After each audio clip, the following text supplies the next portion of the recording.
สบายดีขอต้อนรับท่านเข้าสู่คลิปการสอนภาษาจีนกลางโดยอาจารย์แจ็คบราวน์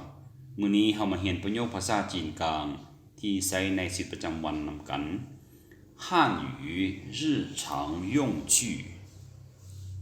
你去哪儿你去哪儿เจ้าไปไส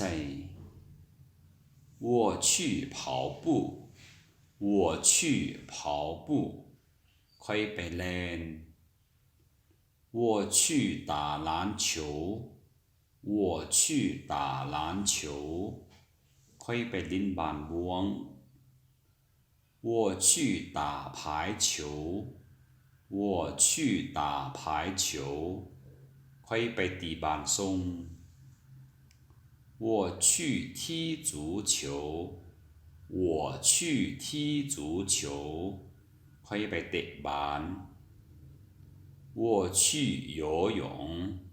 我去游泳ค่อยไปลอยน้ำและทั้งหมดนี้ก็คือเนื้อหาที่ข้าพเจ้าได้นำมาฝากในมื้อนี้ท่านสามารถติดตามข้อมูลเพิ่มเติมได้ที่ Facebook Fanpage เก่งจีนฮั่นอยู่ปังปังตังกับข้าพเจ้าอาจารย์แจ็คบราวน์